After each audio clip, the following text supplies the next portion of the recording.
Si existe una parábola tan conocida en el Nuevo Testamento, es la parábola del Hijo Pródigo. Tanto así que se han extraído tantos sermones, mensajes, aplicaciones, libros se han escrito solamente sobre una parábola. Y es que una parábola parece tan sencilla y simple, trae tantas lecciones para nuestra vida, espiritual, familiar, desde el punto de vista que uno lo quiera mirar, hasta del punto de vista social hay lecciones allí para poder extraer. Algunos se enfocan en la educación del que el padre dio al hijo, otros ahí echan de menos la figura de la madre que no aparece. En fin, espiritualmente es la manera como el ser humano adopta siempre esa conducta para poder alejarse de Dios y luego ve la miseria de vida lejos de Dios y regresa nuevamente a los brazos del Padre. Más, existe una palabra que va a encerrar toda esa historia. La palabra que más se repite obviamente en las historias, porque la parábola del pródigo forma parte de un conjunto de historias, y la palabra que más se repite es la palabra alegría. Como alegría en medio de un caos, en medio de una tristeza, en medio de pérdida. Y la alegría siempre es por el encuentro sin importar todo lo que ocasionó el dolor antes de ese encuentro. Bueno, para representar que no importa nuestra condición, Dios siempre nos recibe, Él nos abraza y Él se alegra cuando hay reconocimiento de nuestra parte y volvemos a Él. Mas hay otra palabra que nunca aparece, mas es la razón por la cual en esta historia deslumbra, aparece de manera inconsciente o detrás de la historia, y es la palabra que hoy a miles de personas está llevando obviamente a la destrucción. Y es la palabra insatisfacción. ¿Qué cosa es lo que le faltaba a ese muchacho dentro de casa? Nada. Absolutamente nada. Tenía pan, tenía seguridad, tenía alimento, tenía el amor del Padre, tenía todo. ¿Más qué cosa es la insatisfacción? Insatisfacción es estar rodeado de tantas cosas que aparentemente nos llenan. Entonces, hay tanta gente hoy que está lleno de cosas. Tiene todo. Tú lo miras y dices, esa persona debe ser feliz. Y de tiempo en tiempo nos sorprendemos como personas que aparentemente alcanzaron la cúspide de la vida, alcanzaron la cima de la vida, dicen, esto no es vida, no tiene sentido. Personas que inclusive terminan en suicidio teniéndolo todo. Y algunos diagnosticados por una enfermedad mental que estaba en tratamiento, otros simplemente por la insatisfacción. Entonces, ¿cómo una persona teniéndolo todo parece que le falta todo? En el corazón de este muchacho comenzó la insatisfacción. Tener todo, incluso el amor del Padre, y para él parecía que no era suficiente. Insatisfecho. Cuando nosotros analizamos cuáles son las palabras aliadas de insatisfacción, pues hay varias. Una de ellas puede ser el vacío existencial, que hace que el ser humano no pueda encontrar el sentido a la vida, entonces nada le satisface. Es insatisfecho con todo lo que tenga. Primero es no haber encontrado el sentido, el propósito de la vida. Número 2, no siempre es por la falta de propósito y sentido a la vida. La otra manera como el ser humano llega a la insatisfacción es por descontentamiento. Y el descontentamiento viene a la par con la ingratitud. Entonces, si nosotros analizamos la historia desde ese punto de vista, todos somos pródigos. ¿Por qué razón? Este muchacho, en lugar de estar agradecido por todo lo que tenía, anhelaba lo que creía que le faltaba y no le faltaba. ¿Producto de qué? De descontentamiento e ingratitud. Cuando uno se olvida de agradecer por aquello que tiene, piensa que todo le falta. Pero una persona que vive agradeciendo por todo lo que tiene, piensa que todo es suficiente.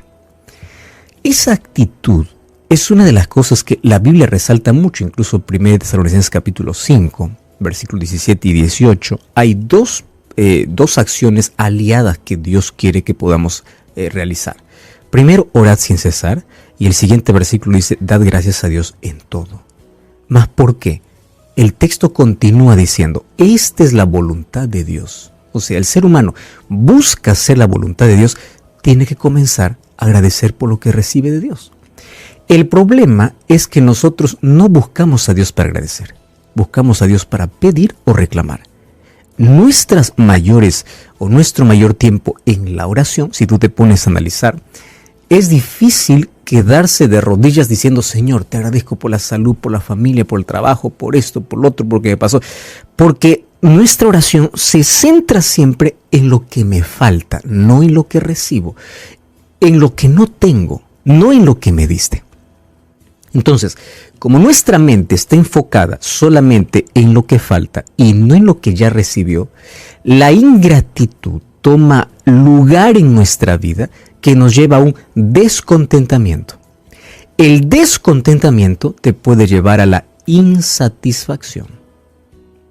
Entonces llega un momento en que tú puedes tener todas las bendiciones a tu alcance, pero tú estás enfocado en la única cosa que te falta y dices que te falta, porque a la verdad hasta puede vivir sin ello.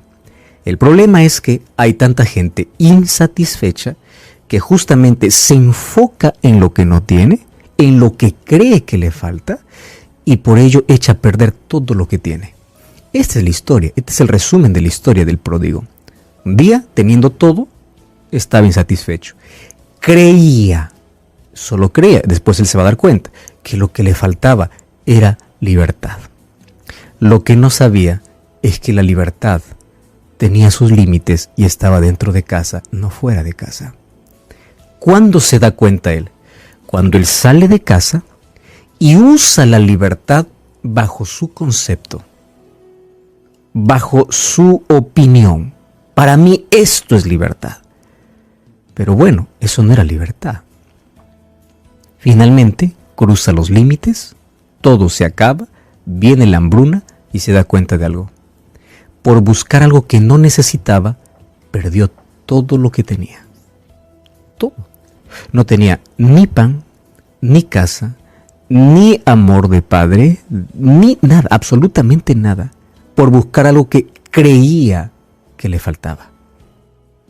Pero ese creer que te falta viene siempre de la insatisfacción. Entonces, en ese sentido, ¿dónde está enfocado hoy tu mente? ¿En aquello que ya recibiste o en aquello que crees que te falta?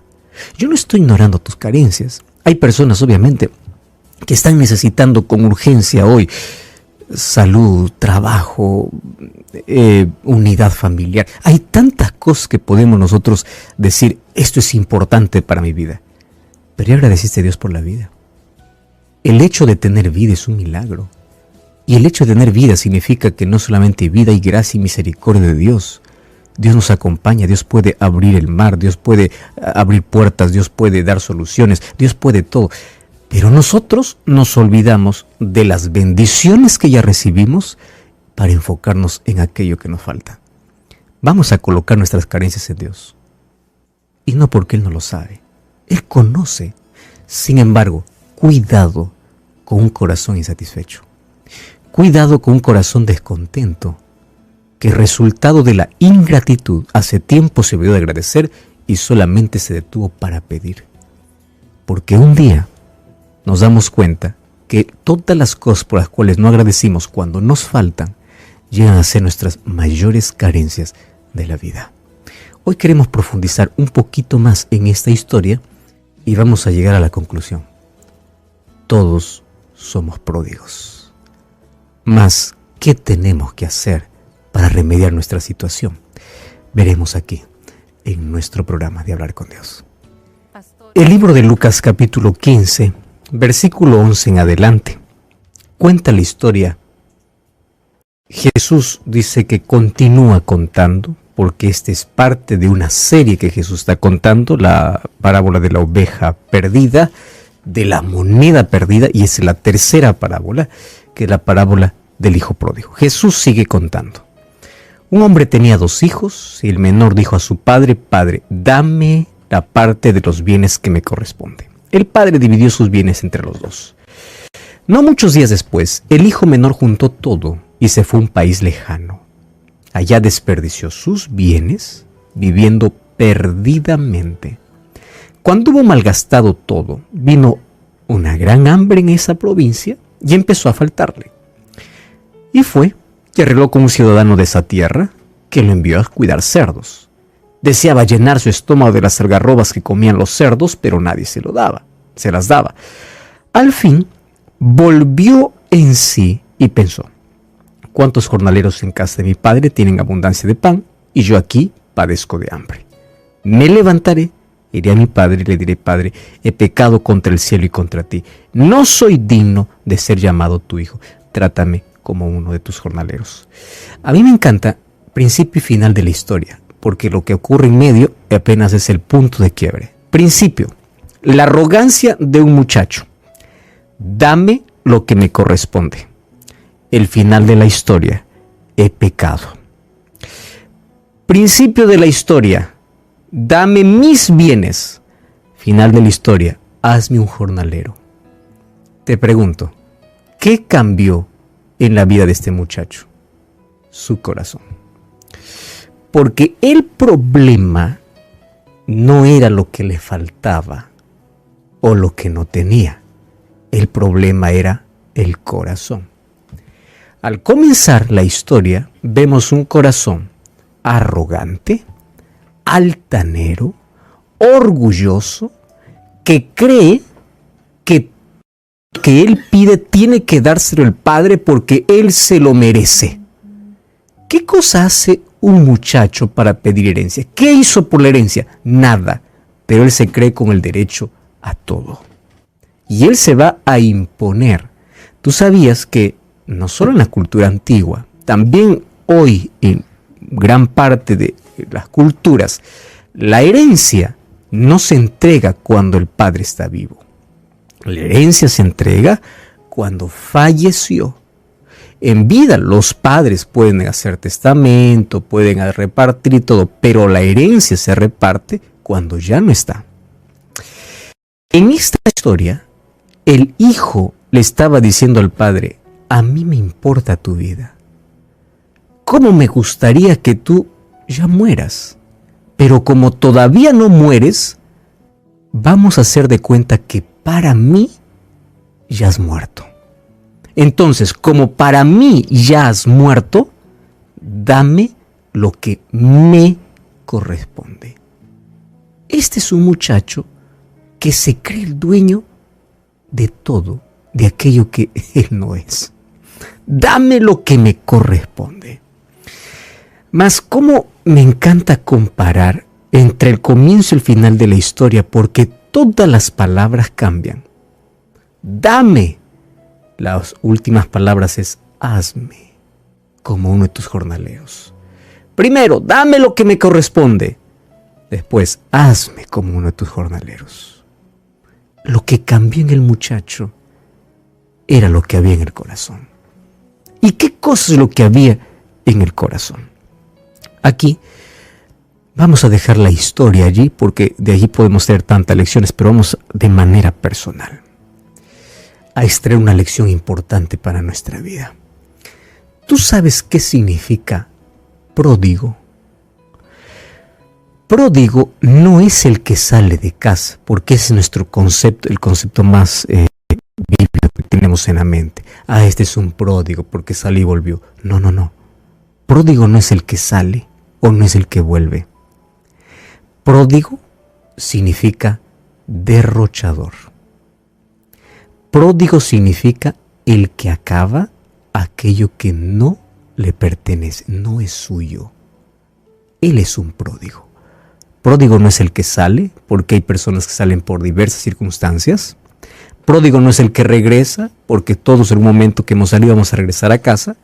Pródigo es aquel que derrocha, que acaba lo que no es suyo. Pensando en lo que significa la palabra pródigo, vamos a hacer un análisis de nuestra vida. Entonces, te hago la pregunta. ¿La salud es parte de los regalos que Dios nos da, sí o no? Sí. Muy bien. ¿Qué hacemos cuando tenemos salud? Como el hijo pródigo. Dame lo que quiero, dame salud, porque yo con la salud voy a hacer lo que quiero. El muchacho pidió dinero y con el dinero vivió perdidamente. Pero vamos nosotros por áreas de la vida. Señor, dame salud. Y hay tanta gente que va a Dios y dice, Señor, yo quiero que me cures, dame salud ahora, dame ahora. Y la pregunta es, ¿y para qué quieres salud? ¿Para que sigas con tus hábitos desordenados? ¿Para que sigas consumiendo lo que te mata? ¿Para qué pides salud? Ah, no, yo voy a morir consumiendo esto aunque sea dañino. ¿Para eso pides salud? ¿Para derrochar? ¿Para acabar? Algo que es un regalo de Dios. ¿Para qué lo usas? ¿Como tú quieres? Ah, Señor, dame dinero, dame trabajo, quiero dinero. Muy bien, ¿para qué lo quieres? ¿Para servir, para ayudar o para malgastar? No, pero esto es mi fuerza, el fruto de mi esfuerzo, de mi sudor. Deuteronomio 8. Todas las fuerzas, ¿de quién recibes? La vida, ¿de quién recibes? Todo lo que hagas en la vida y logras en la vida, ¿de quién recibes? De Dios. Entonces, todo aquello que uses viene como regalo de Dios en cosas que destruyen, que acaban, te convierte en un pródigo. Derrochador de las cosas que recibes de Dios. Dios te dio inteligencia. ¿Para qué lo usas? ¿Para el mal? ¿Para planear hacer daño? ¿Para planear venganza? ¿Para ver cómo perjudico a alguien? ¿Para qué estás usando la inteligencia que Dios te da? Si tú no estás usando para el bien, eres un pródigo. ¿Y para qué estás usando la vida que Dios te da? Cuando hablo de la vida estoy hablando ya de todas las áreas completas. ¿Para vivir lejos de Dios? Tú estás derrochando, porque la vida lejos de Dios es tiempo. ¿Qué haces? Derrochar, acabar. Derrochas tus años de juventud, derrochas tus fuerzas, derrochas tu inteligencia, derrochas tu salud, derrochas todo aquello que Dios te da, comienzas a acabar. Y déjame decirte una cosa. Las mayores bendiciones que Dios nos da cuando uno los cuida, un día se acaba. Créeme, la juventud pasa. La salud se quiebra. El dinero se acaba. O sea, todo aquello que un día recibes de parte de Dios, si tú no sabes cuidar, créeme, se va a acabar. ¿Cuál es el problema? Cuando se acaba, hay una palabra que a mí me llama la atención de esta historia. Versículo 17 dice, volviendo en sí. Y al fin volvió en sí y pensó. ¿Sabes qué cosa me llama de esta historia, la expresión volvió en sí? Que una persona actúa fuera de sí. ¿Cómo fuera de sí? Una persona no es consciente de todo lo que tiene, de todo lo que recibe del Padre. No es consciente hasta el momento que lo pierde. ¿Sabes cuándo somos conscientes que hay que cuidar la salud? Cuando estamos en la orilla de la muerte. ¿Sabes cuándo somos conscientes que tenemos que agradecer todos los días por la vida? Cuando nos hemos sentido en los brazos de la muerte. ¿Sabes cuándo somos conscientes que tenemos que ser cuidadosos con el tiempo, con la vida? Cuando esto se nos acaba. ¿Sabes qué cosa me preocupa? Es que todos al ser pródigos somos derrochadores y acabamos las bendiciones que Dios nos da. Pero lo peor es que todo el mundo vive fuera de sí. Y todos necesitamos volver en sí. Volver en sí es el acto de tener conciencia de que cada día es un regalo, que la salud es un regalo de Dios que hay que cuidar con los principios que Él estableció para nuestra vida, que el tiempo que Él me da tiene que ser administrado, que la vida tiene que ser bajo los principios de Dios, porque sin Dios todo voy a terminarlo. Todo lo que yo tome con mis propias manos se va a quebrar, se va a acabar, pero todo aquello que coloque en las manos de Dios se va a cuidar. Entonces, tú y yo necesitamos volver en sí. Esa expresión, volver en sí, va acompañada de un deseo y una acción. Porque hay muchos que dicen, sí, verdad, yo soy consciente, mi vida es así, pero no hacen nada. Volver en sí, viene el deseo. Dice así, y volviendo en sí, dijo, me levantaré e iré a mi Padre. ¿Qué cosa es ese? El deseo. Pero ¿qué cosa dice el siguiente versículo? Él se levantó y se fue. Decisión. Entonces, me levantaré es un deseo. Se levantó es la acción. Todo comienza por un trabajo interno, porque el problema no era lo que le faltaba. El problema era un corazón descontento, desagradecido y un corazón insatisfecho. La razón por la cual él tuvo un día la osadía de despreciar el amor del Padre, el pan del Padre, la casa del Padre, por querer vivir su propia vida bajo sus propias reglas. Hasta que volvió en sí. A veces necesitamos tocar fondo para volver en sí. A veces es necesario perder algo para volver en sí. Pero no creas que esto lo provoca Dios. Hay algunos que dicen, estaré pagando, Dios me está castigando. Dios no te castiga. Tú eres libre para tomar la decisión que quieras, pero tú no eres libre para cosechar las consecuencias de tus decisiones. Cada uno es prisionero de las consecuencias, no de las decisiones que toma. Las decisiones cada uno lo toma como quiere. Las consecuencias no son para elegir. Llegan como resultado de cada decisión. Y la pregunta es, ¿cómo vuelvo en sí? Volver en sí no es un trabajo nuestro. Esta palabra volver en sí también es traducida como abrir los ojos a mi realidad. Hay tanta gente que vive una realidad totalmente distante de Dios y ellos piensan que están bien. Pero hay tanta gente que cuando abren sus ojos y ven su realidad, dicen así, este no es mi lugar. Yo no nací para esto en la vida. Yo no nací para esto. Ahora vuelve la insatisfacción por estar en el lugar inadecuado. Primero la insatisfacción por tener todo y no ser agradecido, por querer probar lo que nunca probó. Sale de casa. Pero cuando vuelve en sí, cuando sale de casa, está fuera de sí. Cuando pierde todo, vuelve en sí. Ahora está insatisfecho por estar en el lugar donde no debía estar.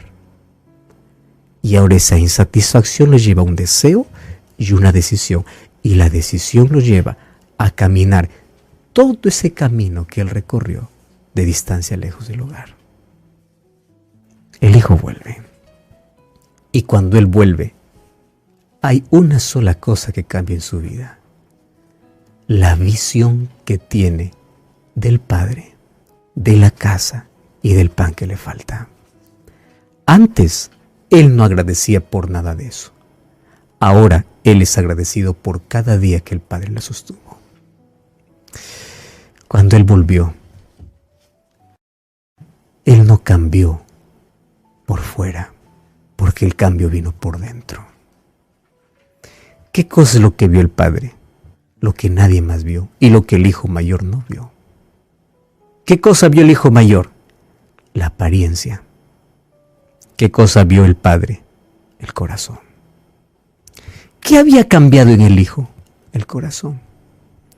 Ya no era aquel muchacho, dame lo que me corresponde. Era, hazme un jornalero. El orgullo fue quebrantado. Ya no miraba al Padre como un cajero automático de dame y quiero esto ahora y listo. No, lo miraba como el Padre lo miraba desde siempre, con amor. Y allí el Padre, al recibirle, él no le manda a bañarse para darle un abrazo. El Padre no le dice, ¿qué has hecho con tu vida y recién te acuerdas de volver? ¿Sabes por qué? Porque a Dios no le va a interesar mucho todo lo que has hecho, sino dónde estás. Préstame atención. Un día cuando Adán y Eva pecaron, la primera pregunta que Dios hace no es: Adán, ¿qué hiciste? Nunca le pregunta qué hiciste. ¿Sabes cuál fue la pregunta? ¿Dónde estás? Porque todo aquello que hiciste se puede remediar. Todo aquello que hiciste puede ser perdonado. El pecado te llevó lejos, mas la gracia de Dios es mayor que el pecado. El pecado te quebró, mas Dios puede restaurar. El problema no está en todo lo que hiciste. El problema está: ¿dónde estás? ¿En el chiquero con los cerdos o viniendo al Padre? Lo que a Dios le interesa es la distancia que tú estás de Él. ¿Cerca o lejos? La pregunta que Dios te hará cuando tú vayas a sus brazos no es ¿qué hiciste? Porque Él sabe todo lo que has hecho. La pregunta que Dios hará es: ¿por qué demoraste tanto en volver? Si yo siempre te estuve esperando. Y aquí me da la idea completa de lo que significa gracia. ¿Sabes qué es gracia? Recibir lo que no merezco. Justicia es recibir lo que merezco. ¿Qué cosa era lo justo aquí? Está bien, acabaste todo, trabaja para devolver. Eso es justo. Pero Él recibió gracia, lo que no merece. Pero aquí me da la idea de la gracia completa. La gracia no me deja como estoy. El muchacho llegó andrajoso, sucio y maloliente. El padre lo recibió como llegó. Pero después que lo abrazó, dijo: cambien el vestido. Vamos a hacer fiesta, porque la gracia te recibe como llegas, pero no te deja como estás. El cambio. No justifiques tus actos. Dios me ama y Dios me perdona y yo sigo como está. Tú puedes llegar como eres. Pero un día Dios tiene que cambiar tu ropa. Tiene que cambiar tu carácter. Tiene que cambiar tu vida. Porque la gracia que salva es la gracia que transforma. Si la gracia que salva no transforma, no es gracia. Por eso hoy los brazos del Padre están abiertos. No necesitas cambiar para ir. Necesitas primero recibir su abrazo y Él te cambiará. Te aseguro que hoy habrá alegría y fiesta en el cielo si tomas esa decisión. ¿Estás lejos de Dios? Es hora de volver. Toma la decisión. Es hora de volver en sí. Es hora de volver a la casa del Padre. Ora conmigo. Gracias, Señor, por tu palabra. Tu Santo Espíritu estuvo trabajando en nuestro corazón, haciéndonos volver en sí para ver nuestra realidad. Y hoy tomamos la decisión de volver a tus brazos, valorando tu amor, tu gracia, y queremos que en tu gracia podamos ser recibidos como llegamos, más que puedas transformarnos para ser hijos tuyos. Acepta nuestra entrega, danos tu perdón, tu salvación y paz en nuestro corazón. En el nombre de Jesús. Amén.